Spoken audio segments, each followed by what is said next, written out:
서울 외곽의 고속도로는 깊은 밤에도 완전히 잠들지 않는다.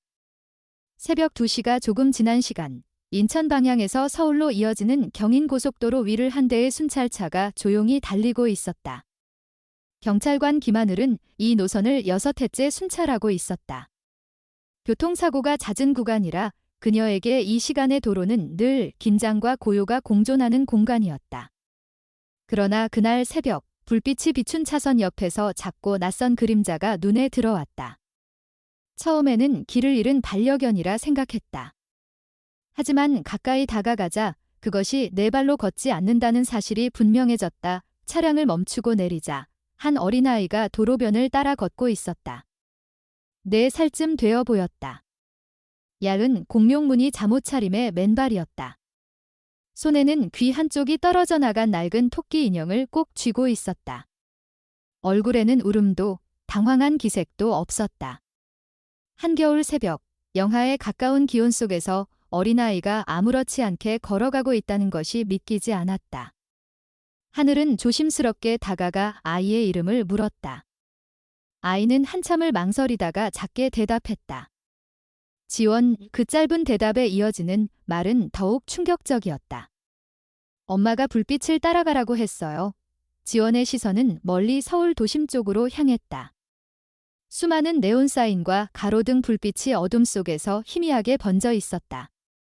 그럼 엄마는 어디 계시니? 라는 질문에 아이는 조용히 말했다.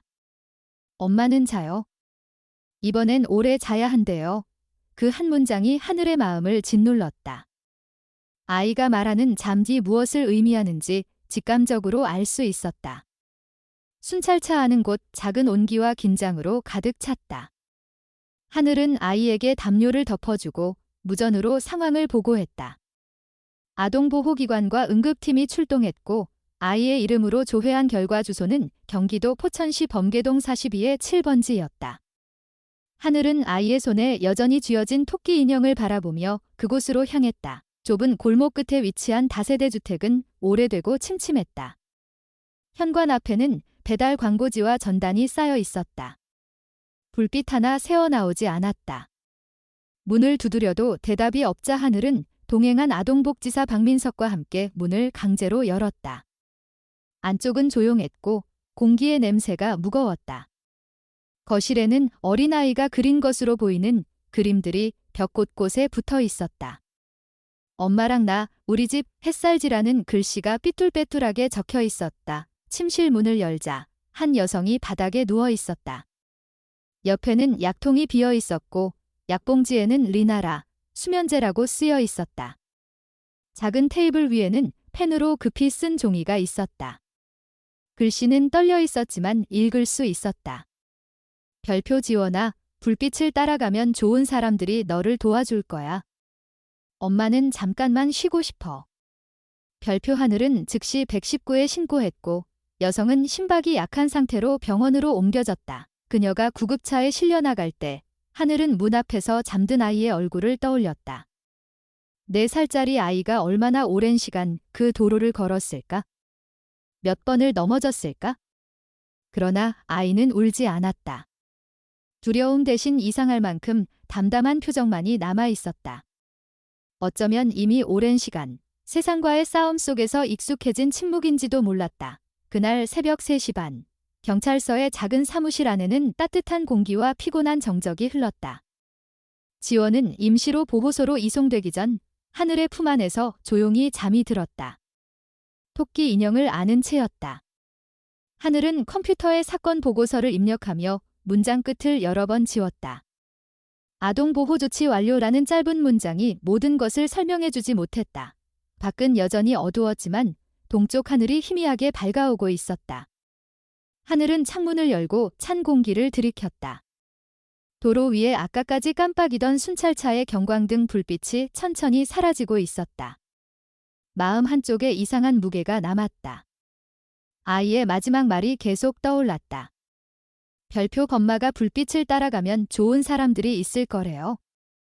별표 그 새벽, 하늘은 처음으로 경찰이라는 직업의 의미를 다시 생각했다.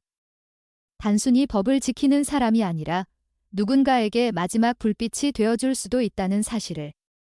어쩌면 그 말은 단지 한 아이의 순수한 믿음이 아니라 어둠 속에서 누군가의 손을 붙잡고 싶었던 한 어머니의 절규였는지도 모른다.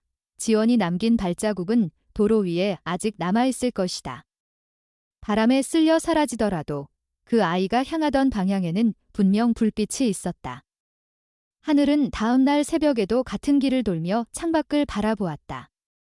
어제와 똑같은 도로, 같은 시간. 그러나 마음속은 전혀 달랐다. 세상은 여전히 차갑지만 그 안에서도 누군가는 아이의 걸음을 멈춰 세우고 다시 시작하게 만들 수 있다는 사실을 알게 되었기 때문이다. 그리고 그녀는 마음속으로 다짐했다. 언젠가 지원이 다시 엄마 품으로 돌아갈 때 그 길이 더 이상 어두운 도로가 아니길. 그날 이후 하늘의 순찰은 단순한 의무가 아니라 누군가의 불빛이 되어야 한다는 책임이 되었다. 지원은 병원으로 옮겨진 어머니와 떨어져 경찰 보호 아래 머물렀다. 하늘은 사건 보고서를 마무리하자마자 아동복지사 박민석과 함께 주소지인 포천시 범계동으로 향했다. 밤새 아이의 이름과 주소가 떠나지 않았다. 도로를 걷던 작은 뒷모습이 머릿속에서 계속 맴돌았다. 복지센터에서 제공한 기록에는 어머니의 이름이 리나라 30이 채 되지 않은 여성으로 적혀 있었다.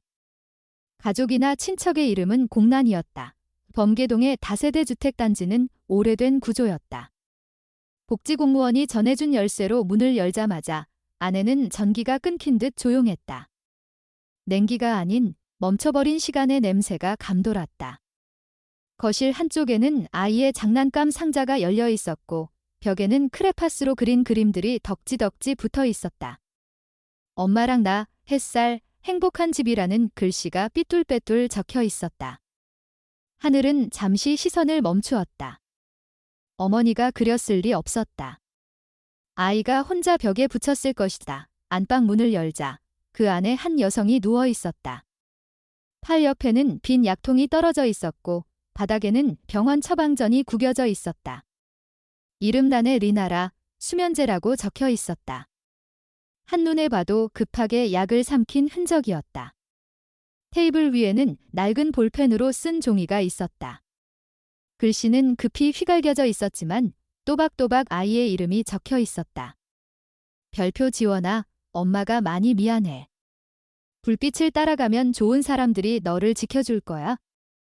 별표 그 아래에는 더 이상 문장이 이어지지 않았다. 하늘은 즉시 구급차를 요청했고 박민석은 병원으로의 이송 절차를 진행했다.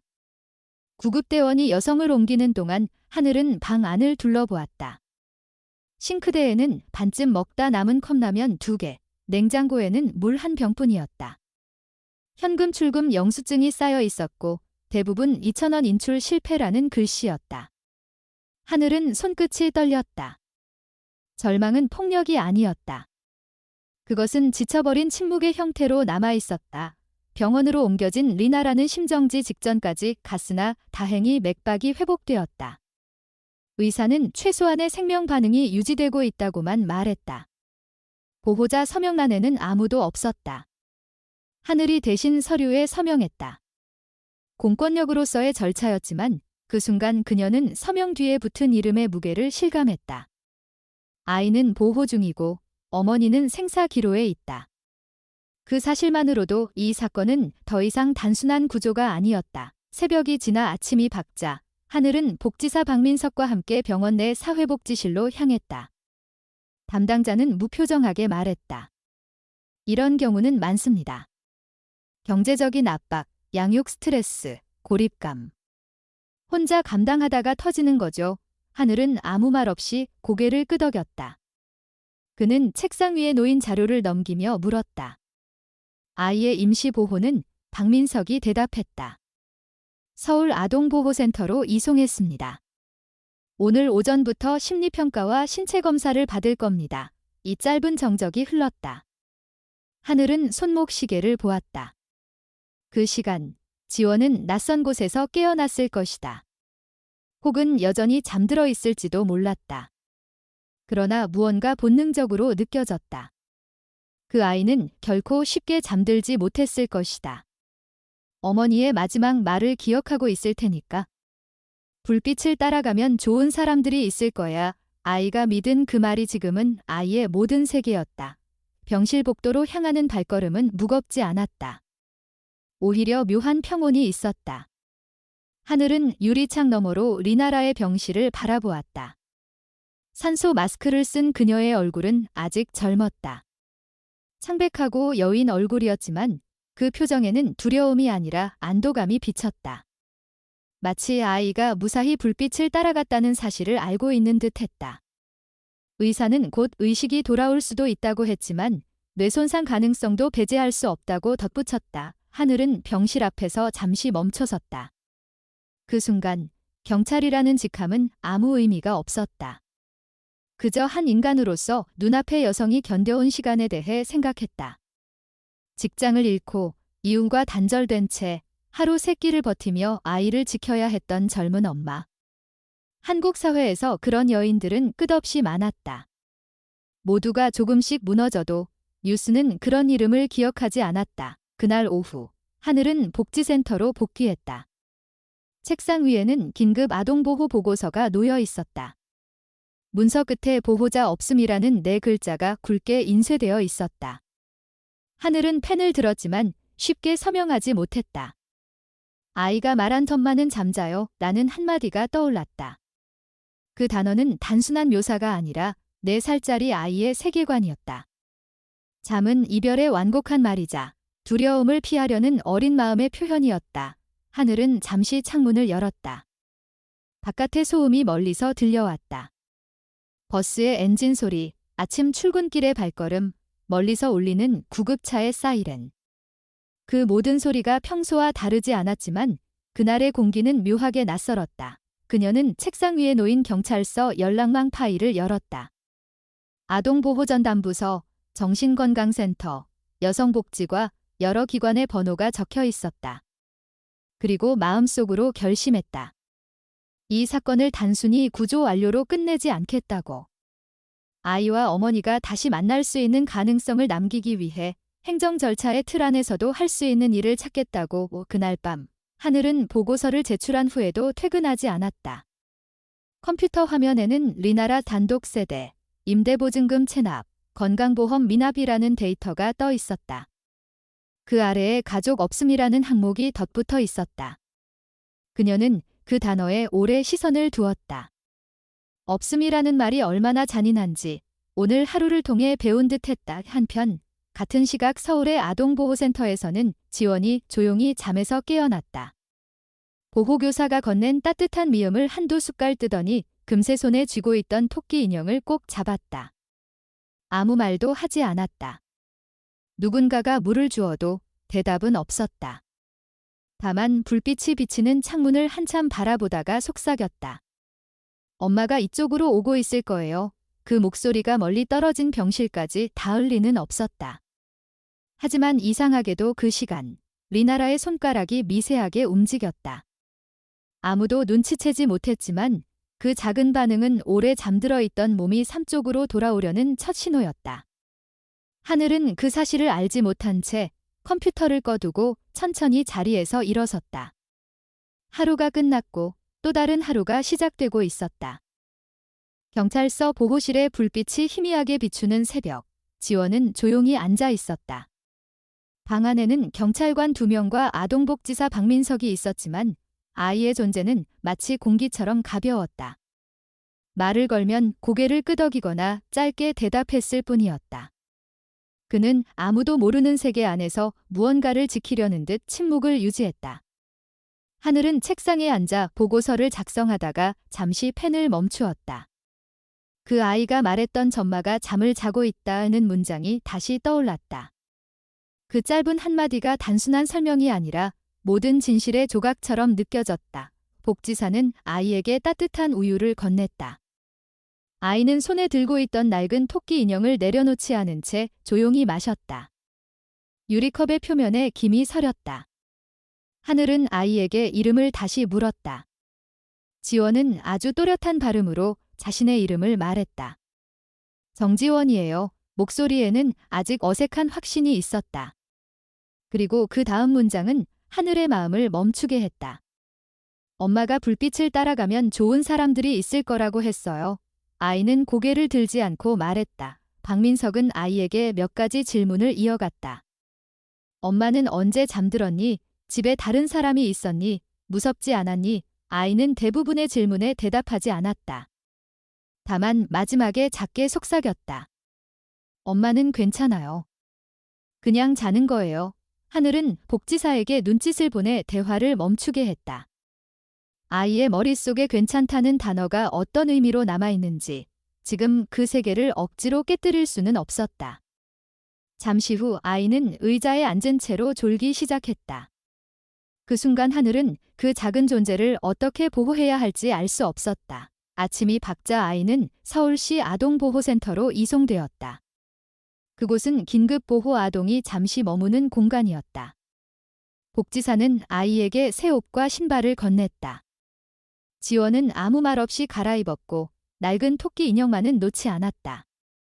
센터의 교사들은 그에게 장난감을 보여주며 말을 걸었지만 아이의 눈은 언제나 같은 곳을 향했다. 창문 밖에 불빛이었다. 그날 오후 하늘은 센터로 찾아갔다. 아이는 식사 후 작은 책상에 앉아 있었다. 하늘이 이름을 부르자 고개를 들었다. 익숙한 얼굴을 본 순간 지원은 잠시 눈을 크게 떴다. 그 눈빛에는 두려움보다는 안도감이 먼저 깃들었다. 하늘은 조용히 앉아 아이에게 물었다. 이곳은 좀 어때? 아이는 잠시 생각하다 대답했다. 엄마가 여길 알까요? 그 짧은 물음에 하늘은 답을 하지 못했다. 대신 작은 종이와 색연필을 꺼내주었다. 엄마한테 보여줄 그림을 그려볼래? 지원은 한참 동안 색을 고르다 노란색 크레파스를 들었다. 그리고 종이 위에 둥근 모양을 그리고 그 안에 빨간 문을 그렸다. 이게 우리 집이에요. 엄마가 햇빛이 들어오는 노란 벽을 갖고 싶다고 했어요. 아이는 그림에 푸른 하늘을 더하고 토끼 인형을 옆에 그렸다. 그림을 완성한 후 아이는 그것을 조심스럽게 접었다. 이거 엄마한테 전해줄 수 있어요. 하늘은 고개를 끄덕였다. 아이는 작은 손으로 그림을 건네며 말했다. 엄마가 다시 일어나면 이걸 볼 수 있을 거예요. 하늘은 그 약속을 지키기 위해 그날 저녁 병원으로 향했다. 리나라는 여전히 의식이 없었다. 산소 마스크 너머로 숨결이 희미하게 오르내렸다. 하늘은 아이의 그림을 봉투에 넣어 침대 옆 협탁에 올려두었다. 그 순간 그녀는 경찰로서의 임무와는 다른 감정이 일었다. 그것은 연민이 아니라 이해였다. 며칠 뒤 병원으로부터 연락이 왔다.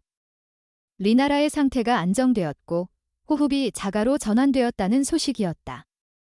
아직 의식은 돌아오지 않았지만 희망이 있었다. 하늘은 곧장 병원으로 갔다. 의료진은 짧게 설명했다. 회복까지는 시간이 필요합니다. 하지만 아이의 존재가 큰 자극이 될 겁니다. 그 말이 떠오르자 하늘은 주머니에서 작은 사진을 꺼냈다. 아이가 그린 그림이었다. 병실 안에는 기계음만이 들렸다. 그녀는 그림을 조심스럽게 침대 옆에 두었다. 노란 벽과 빨간 문, 웃는 아이와 토끼 인형. 그 그림은 마치 작은 약속처럼 방 안에 머물렀다. 그날 밤 센터의 일지에는 아동 정지원, 식사 및 수면 양호, 바라는 적음이라고 기록되었다. 하지만 기록에는 담기지 않은 것이 있었다. 잠들기 전 아이가 속삭인 한마디였다. 불빛은 사람을 데려가는 게 아니라 다시 돌아오게 하는 거예요. 그 목소리는 작았지만 확신에 차 있었다. 마치 스스로에게 하는 다짐 같았다. 하늘은 그 말을 떠올리며 오랜만에 마음이 흔들리는 것을 느꼈다. 경찰이라는 이름으로 수많은 사건을 마주했지만 이런 종류의 희망을 본 적은 거의 없었다. 다음 날 아침, 그녀는 복지센터로 출근해 상관에게 보고서를 제출했다. 상관은 짧게 말했다. 이런 사건은 통상 절차대로 진행하면 됩니다. 아이는 보호소에서 머물고 어머니는 치료 후 상담으로 넘기면 돼요. 하늘은 아무 대답도 하지 않았다. 책상 위에는 아직 마르지 않은 커피 자국이 있었다. 문서 위의 글씨들이 흐려졌다. 그녀는 마음속으로 하나의 결심을 세웠다. 이 일을 단순히 행정 절차로 끝내지 않겠다고. 아이가 믿은 좋은 사람들이 진짜 존재한다는 것을 적어도 한 사람은 증명해야 한다고. 그날 저녁, 퇴근길에 하늘은 잠시 차량을 멈췄다. 창문 밖으로 고속도로의 불빛이 줄지어 이어지고 있었다. 그 빛이 어둠 속에서도 꺼지지 않는 이유를 그제야 조금 알 것 같았다. 누군가의 절망 끝에도 여전히 그런 불빛은 남아 있었다.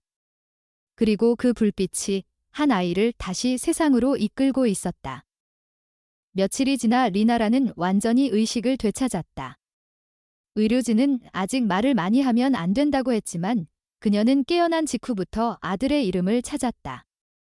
눈을 뜨자마자 입술이 거의 움직이지 않는 상태에서 지원이라는 소리를 냈다. 병실에 있던 간호사는 즉시 담당 의사에게 보고했고 이후 경찰서에도 통보가 전달되었다. 연락을 받은 하늘은 곧장 병원으로 향했다. 그녀가 병실 문을 열었을 때 리나라는 고개를 겨우 들고 있었다. 얼굴에는 후회와 안도, 그리고 두려움이 섞여 있었다. 하늘은 병실 옆 의자에 앉아 조용히 말했다. 지원이는 안전합니다. 그 한마디에 리나라의 어깨가 작게 떨렸다. 그녀는 손을 들어 올리려 했지만 제대로 힘이 들어가지 않았다. 입술이 건조하게 갈라져 있었고 눈빛은 여전히 멍했다. 그러나 그 눈 안에는 분명 생명이 다시 깨어나는 흔적이 있었다. 하늘은 의료진에게 양해를 구하고 잠시 병실에 머물렀다. 리나라는 말을 천천히 이어갔다. 그 아이가 정말 괜찮아요. 하늘은 고개를 끄덕였다. 이 보호센터에서 잘 지내고 있습니다. 밥도 먹고 그림도 그립니다. 리나라의 눈가에 눈물이 맺혔다. 아무 말 없이 그 눈물을 흘리게 내버려 두었다. 긴 시간 동안 쌓인 죄책감이 조금씩 녹아내리는 듯했다. 며칠 후 하늘은 복지사 박민석과 함께 리나라의 신상조사를 진행했다. 리나라는 2달 전까지만 해도 인천의 한 치과에서 근무했다. 하지만 갑작스러운 폐업으로 일자리를 잃었다. 이후 재취업이 어려워지자 빚이 늘었고 전기와 수도 요금이 체납되기 시작했다. 전세 계약 연장을 하지 못해 보증금이 압류되었고 결국 포천 외곽의 낡은 월세방으로 이사했다. 그곳이 경찰이 찾았던 범계동 42의 7번지였다. 그녀는 남편과 이혼한 지 3년이 되었고 아이의 양육비는 단 한 번도 제대로 받지 못했다. 연락은 완전히 끊겼다고 했다. 한 번은 찾아가 봤어요.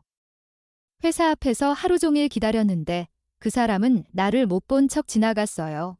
그 말을 하는 동안 리나라는 눈을 감았다. 그 기억이 여전히 가슴 한구석에 남아있는 듯했다. 의사는 리나의 진단서를 작성하며 중증 우울증 및 자살 충동 병력이라는 문구를 적었다. 하늘은 그 글씨를 오래 바라보았다.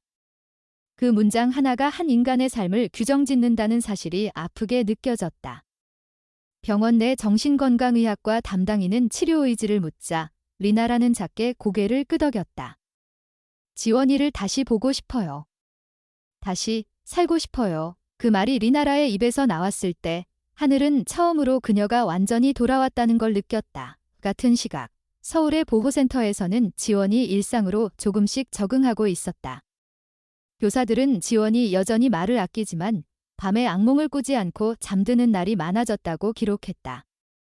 하늘은 병원과 센터를 번갈아 오가며 2사람의 상황을 지켜봤다.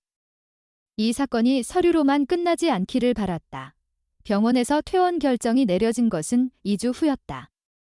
그러나 리나는 집으로 돌아갈 수 없었다. 그 집은 이미 밀린 월세로 인해 집주인이 계약 해지를 통보한 상태였다. 임시 보호시설로 이송될 예정이었고 심리치료와 직업 상담을 병행해야 했다. 하늘은 그녀가 새로운 일자리를 얻을 수 있도록 복지센터에 추천서를 요청했다. 담당자는 냉정하게 말했다. 이런 사례는 많습니다. 치료가 끝나야 사회 복귀가 가능하죠. 하늘은 그 대답이 맞다는 걸 알면서도 마음 한구석이 허전했다. 리나라는 보호복을 입은 채 서류에 서명하면서 중얼거렸다.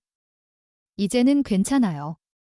그냥 다시 엄마로 살고 싶어요. 그녀의 목소리는 약했지만 진심이었다. 그날 저녁, 하늘은 서울로 돌아가는 길에 병원 기록을 다시 펼쳐보았다. 거기에는 지원이 태어난 병원 이름이 적혀 있었다. 출산 당시 남편은 해외 출장을 이유로 부재 중이었다. 그 후로 리나는 모든 일을 혼자 감당했다. 회사가 문을 닫았을 때 동료들은 흩어졌고 도움을 청할 가족도 없었다. 그 사실이 하늘의 머릿속에 뚜렷이 남았다.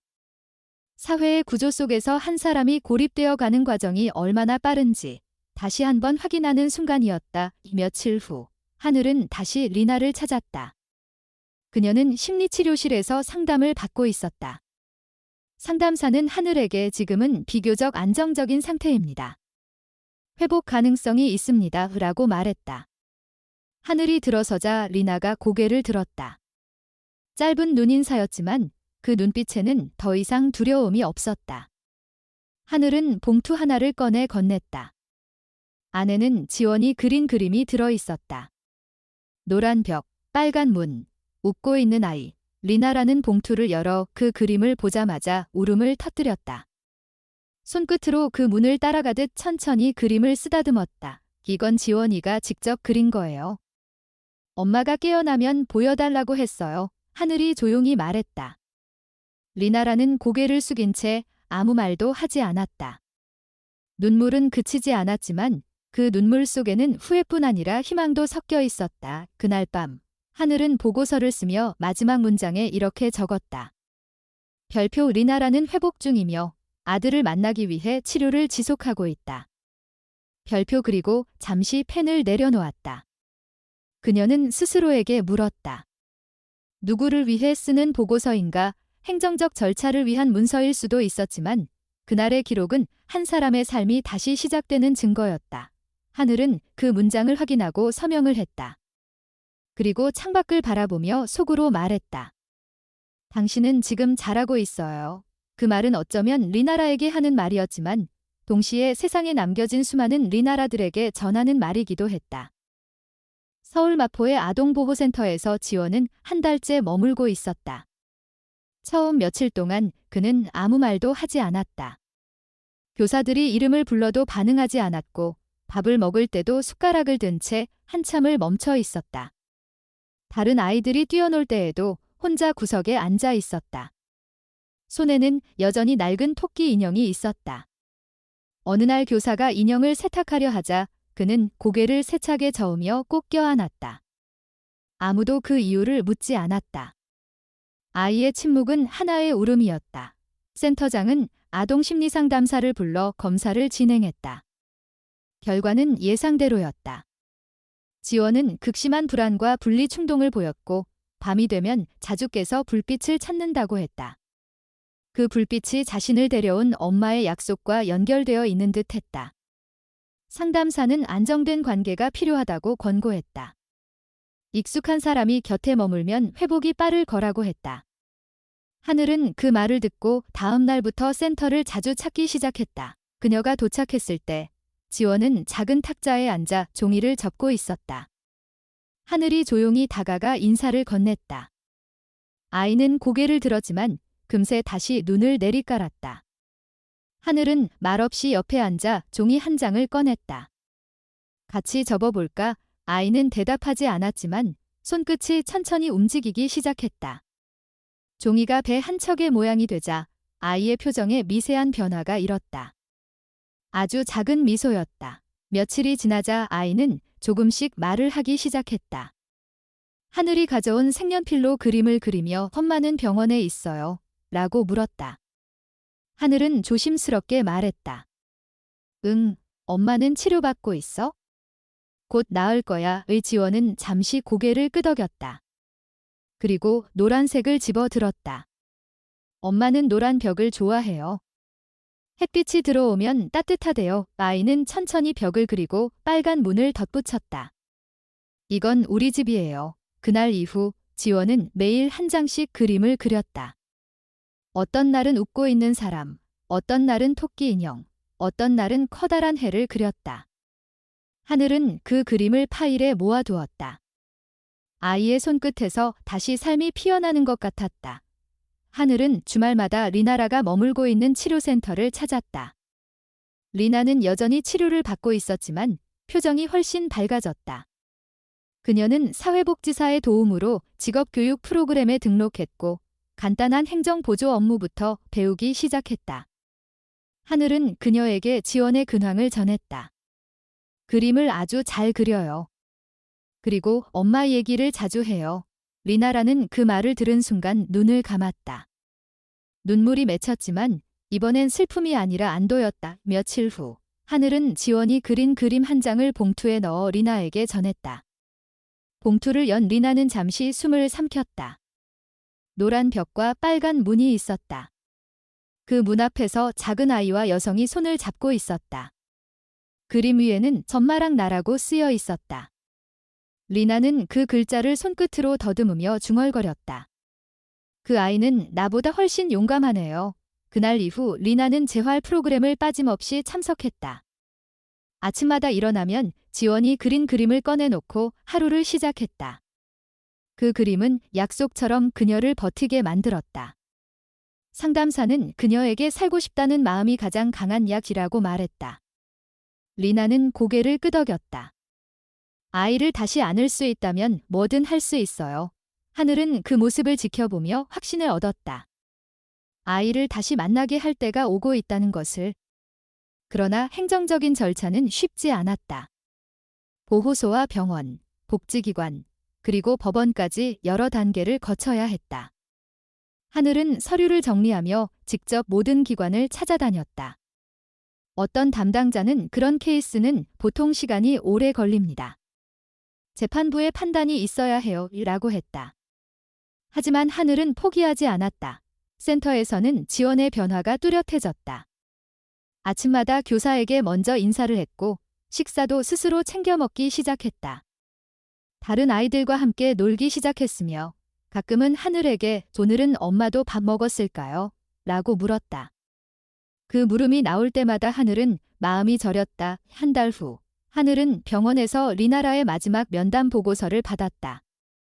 치료 과정 성실, 재발 위험 낮음, 양육 의지 명확 서류를 덮으며 그녀는 미소를 지었다.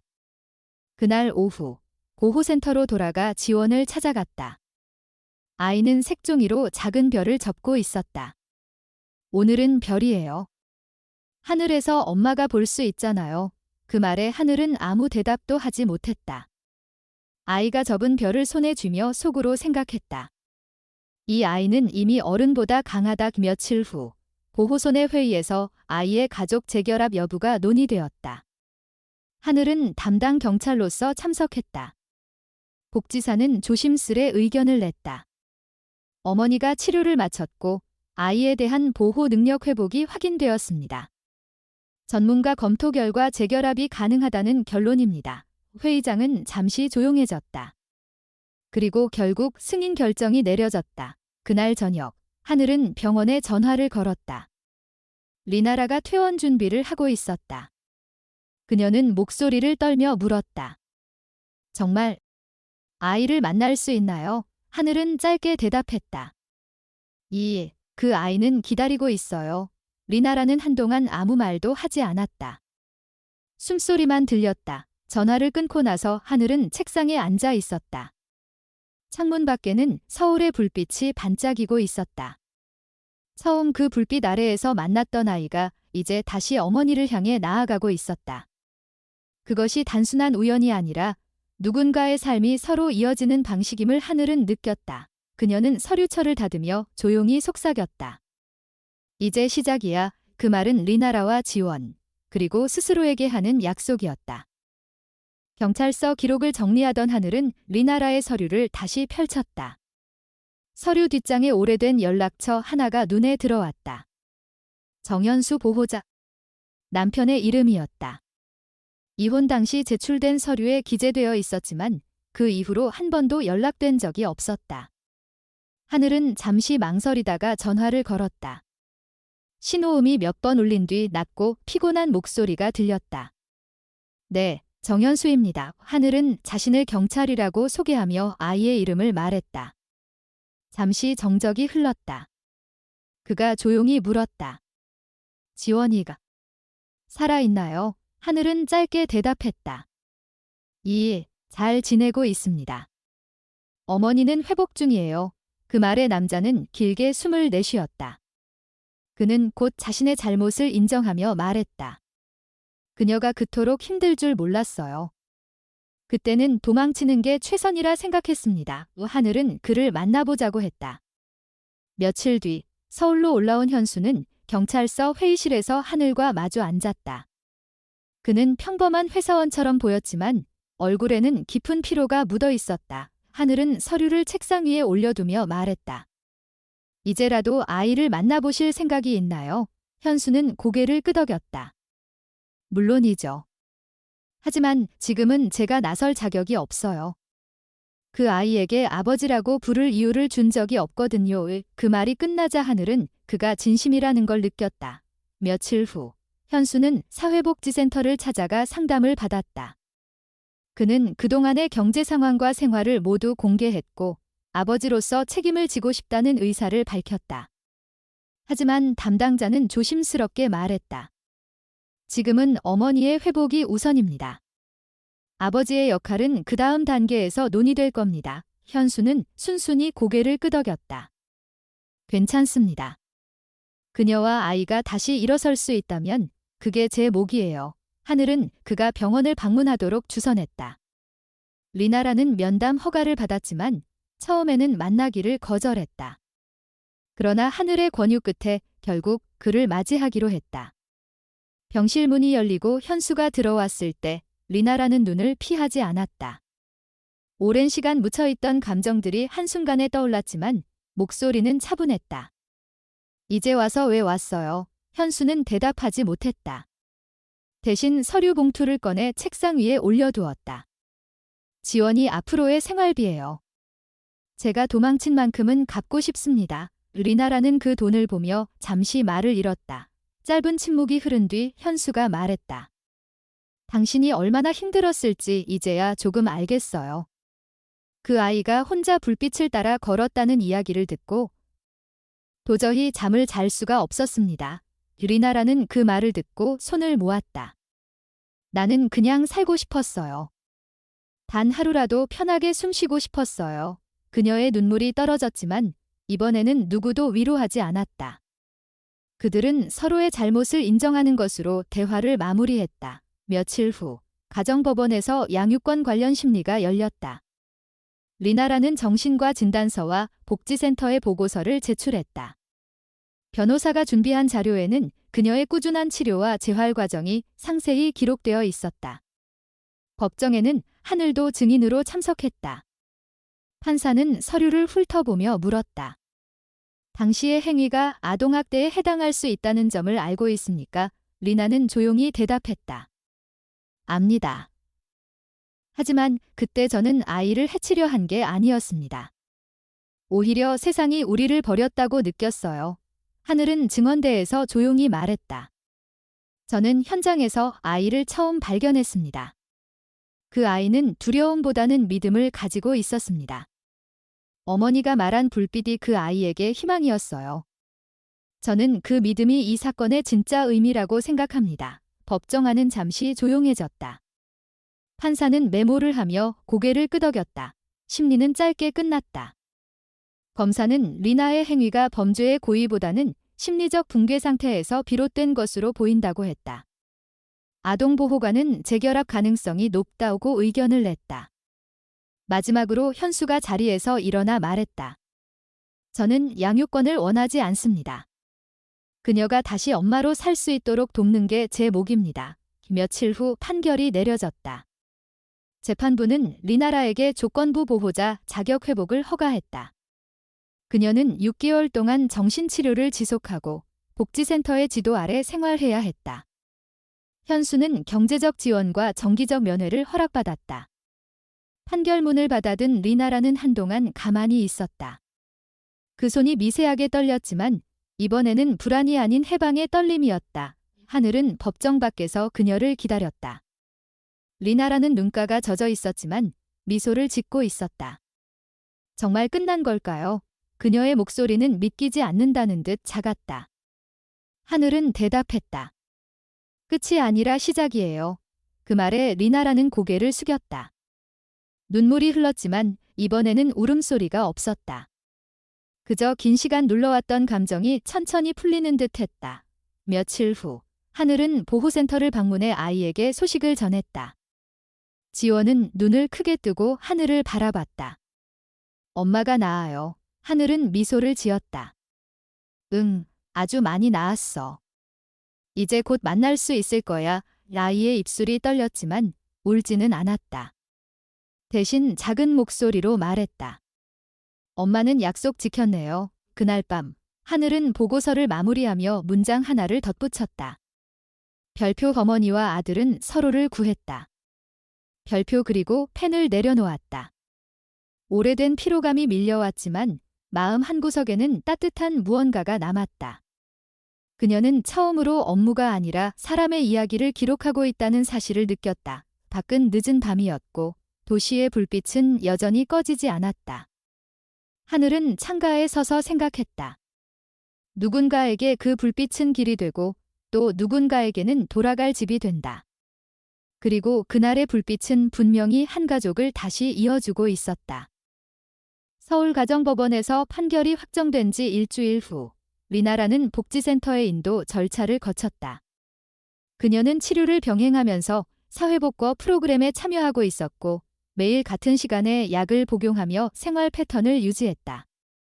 담당 사회복지사는 그녀의 회복 과정을 평가하며 재결합에 무리가 없다이는 최종 의견을 제출했다. 그날 오후, 하늘은 복지국에서 통보를 받았다. 아이의 귀가 조정이 승인되었다는 소식이었다. 하늘은 지원이 있는 보호센터로 향했다. 교사들은 아이에게 준비가 필요하다고 말했다. 지원은 언제나처럼 차분했다. 다만 가방을 챙기며 조용히 물었다. 엄마가 기다리고 있을까요? 하늘은 짧게 대답했다. 응. 오늘은 정말로 엄마가 기다리고 있어. 아이의 눈이 반짝였다. 그 눈빛에는 긴 시간 버텨온 인내가 담겨 있었다. 서울시 아동복지국의 한 사무실, 작은 상담실이 마련되었다. 담당 사회복지사, 심리상담사, 그리고 하늘이 함께 자리했다. 잠시 후 문이 열리고 리나가 들어왔다. 그녀는 오랜 치료로 인해 여전히 체중이 줄었지만 얼굴에는 평온함이 있었다. 손에는 아이가 그린 그림이 접혀 있었다. 그 그림은 하늘이 전해준 마지막 그림이었다. 지원이 문 앞에 섰을 때 공간 안의 모든 소리가 멎은 듯 했다. 아이는 천천히 걸어가 리나 앞에서 멈췄다. 그리고 조용히 말했다. 엄마, 그 한마디에 리나는 눈을 감았다. 그동안 억눌러왔던 모든 감정이 그 짧은 호명 속에서 터져나왔다. 그녀는 아이를 꼭 끌어안았다. 아무 말도 하지 않았지만 두 사람 사이의 침묵은 울음보다 깊었다. 하늘은 그 장면을 지켜보며 숨을 고르게 내쉬었다. 면담이 끝난 후 복지사는 기본 절차를 설명했다.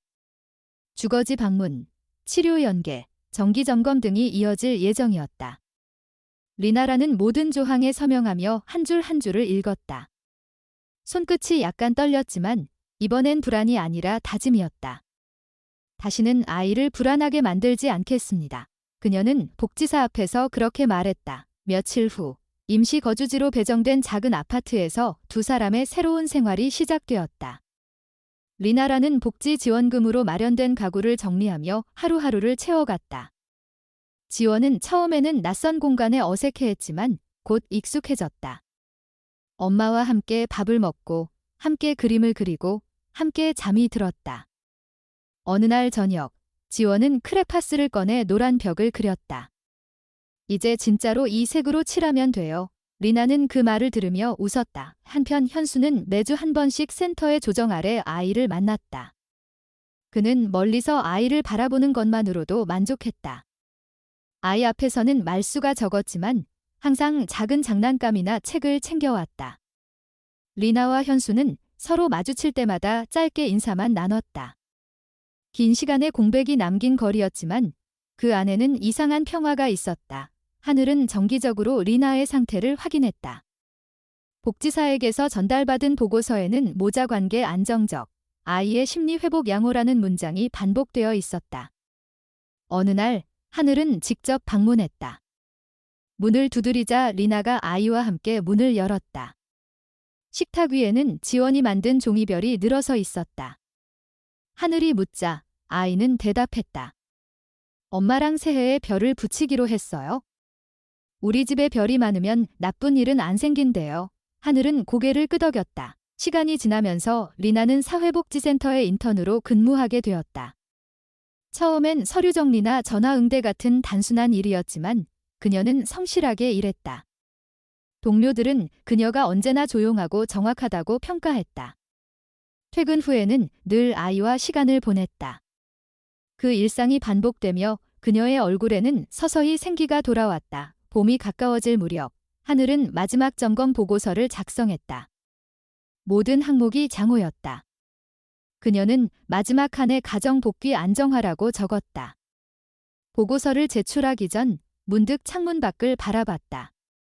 햇살이 유난히 따뜻했다. 리나라와 지원이 이 햇살 아래 어딘가에서 함께 걷고 있을 것 같았다. 며칠 후 리나는 하늘에게 초대장을 보냈다. 손글씨로 적힌 작은 봉투였다. 별표 지원의 5번째 생일에 꼭 와주세요. 별표 편지의 끝에는 빛을 따라가면 좋은 사람이 있었어요라는 문장이 적혀 있었다. 하늘은 그 문장을 오래 바라보다 미소를 지었다. 애 생일날 하늘은 약속된 시간에 맞춰 그들의 집을 찾았다. 작은 거실에는 풍선과 케이크가 준비되어 있었다. 지원은 하늘을 보자마자 달려와 손을 잡았다. 엄마랑 같이 기다렸어요. 아이의 목소리는 밝았다. 리나는 조용히 인사하며 감사하다는 말을 건넸다. 촛불이 켜지고 모두가 함께 노래를 부르기 시작했다. 지원은 눈을 감고 소원을 빌었다. 하늘은 그 모습을 지켜보며 생각했다. 이 순간이 얼마나 값진지, 얼마나 많은 사람의 손이 닿아 만들어진 결과인지. 아이가 불었던 촛불이 꺼지자 방 안은 잠시 어두워졌지만 곧 웃음이 퍼졌다. 파티가 끝난 후 하늘은 조용히 일어나 나가려 했다. 그때 리나가 다가와 작은 봉투를 건넸다. 봉투 안에는 지원이 직접 그린 그림이 있었다. 노란 벽, 빨간 문, 그리고 창문 안에 3사람이 있었다. 하늘은 그 그림을 들고 한참 서 있었다. 아이가 그린 3사람 중 하나는 분명 자신이었다. 집을 나서며 하늘은 문득 그날 새벽의 기억을 떠올렸다. 차가운 도로 위에서 작은 아이가 혼자 걷던 모습. 그 아이가 지금 이렇게 웃고 있다. 그 사실 하나로 충분했다. 세상은 여전히 불완전하지만 적어도 이 집안의 2사람은 다시 서로를 찾아냈다. 하늘은 조용히 속삭였다. 이제 진짜로 괜찮아. 그 말은 바람에 섞여 사라졌지만 마음속에는 분명히 남았다. 그리고 그날 밤 그녀는 보고서의 마지막 줄을 수정했다. 별표 구조 완료 대신 귀가 완료. 별표 그 한 문장이 모든 것을 대신했다. 그해 여름, 리나라와 지원은 처음으로 바다를 보러 갔다. 복지센터에서 후원하는 가족 회복 프로그램의 일환이었다. 다른 가족들이 삼삼오오 모여 사진을 찍는 동안 리나라는 아이의 손을 잡고 해변을 걸었다. 지원은 파도 소리에 귀를 기울이며 말했다. 엄마, 불빛보다 더 예쁜 게 있어요. 리나가 묻자 아이는 대답했다. 바다요. 끝이 없어요. 그 말에 리나는 미소를 지었다. 그동안 너무 많은 벽을 마주하며 살았지만 지금은 그 벽 너머에 세상이 있다는 걸 알았다. 서울로 돌아온 후 그녀의 일상은 꾸준히 이어졌다. 낮에는 사회복지센터에서 일했고 저녁에는 아이와 함께 도서관에 들렀다. 주말이면 집 근처 공원에서 자전거를 타고 서로의 하루를 이야기했다. 지원은 유치원에서 친구가 생겼고 이름을 써서 카드에 적어오기도 했다. 그 작은 카드에는 우리 엄마 최고라고 적혀 있었다. 리나라는 그 글자를 볼 때마다 마음이 묘하게 따뜻해졌다. 하늘은 그들의 삶을 멀리서 지켜보고 있었다.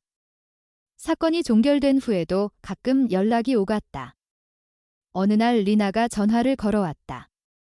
요즘은 센터에서 정식 직원으로 일하고 있어요. 다른 엄마들을 돕는 일을 맡았어요. 그 말에 하늘은 잠시 말을 잇지 못했다. 세상의 가장 어두운 곳에서 다시 빛으로 걸어 나온 사람이 이제 다른 이들을 비추고 있었다. 며칠 후 하늘은 리나가 일하는 복지센터를 방문했다. 리나는 회의 자료를 정리하던 중이었다. 그녀의 책상 위에는 지원이 그린 그림이 붙어 있었다. 그 그림 속 노란 벽은 여전히 환했다. 하늘이 물었다. 이제는 두렵지 않나요? 리나는 고개를 저었다. 두렵긴 해요. 하지만 이제는 그 두려움 속에서도 사는 법을 배웠어요. 그녀의 목소리는 단단했다. 하늘은 문득 물었다. 그날 아이에게 왜 불빛을 따라가라고 했어요? 리나는 잠시 생각하다가 대답했다. 아마도 제가 마지막으로 믿을 수 있었던 게 그 불빛이었어요.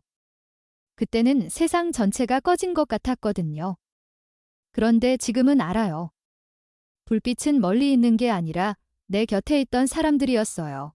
하늘은 그 말을 오래 마음에 담았다. 그날 밤, 하늘은 경찰서에서 후배들과 야간 근무를 하며 오래된 기록들을 정리했다. 서류철 사이에 정지원 아동 실종 신고서가 있었다.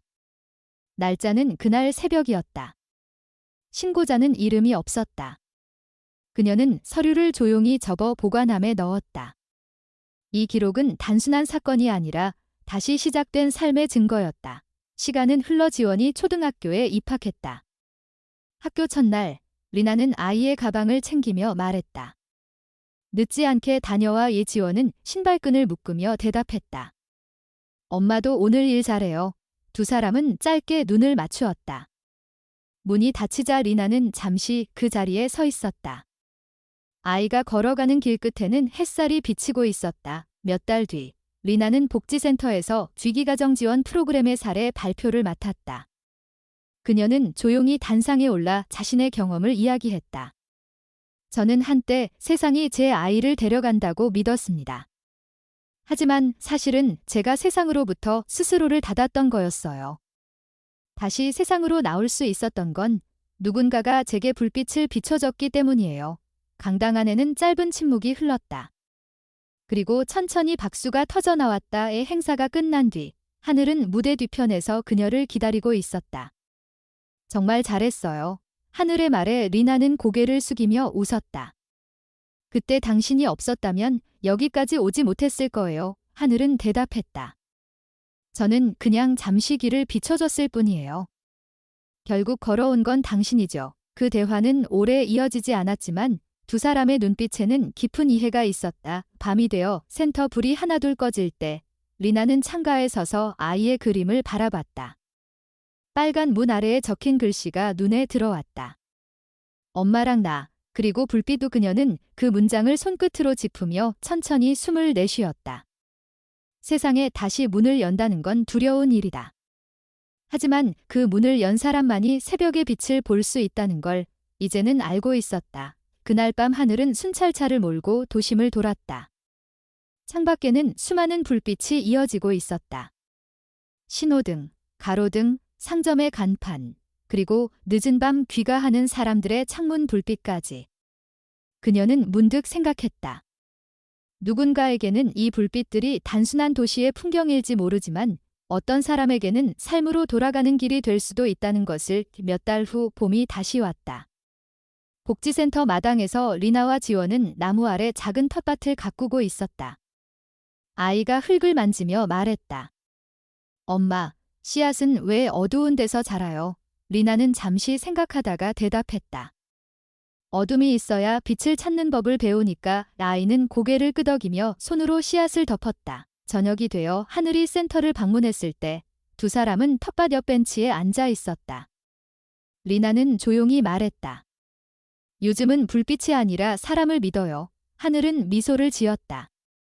그게 더 오래 가요. 지원은 두 사람을 번갈아 보며 말했다. 우리 셋이서 사진 찍어요. 세 사람은 서로의 어깨를 가볍게 붙이고 카메라를 향해 섰다. 셔터 소리와 함께 긴 시간의 어둠이 완전히 끝나고 있었다. 그날 찍힌 사진은 복지센터 복도에 걸렸다. 액자 아래에는 리나의 손글씨로 짧은 문장이 적혀 있었다. 별표 가장 깊은 어둠 속에서도 누군가는 여전히 누군가의 불빛이 된다. 별표 그 문장은 오래도록 그 자리에 남았다.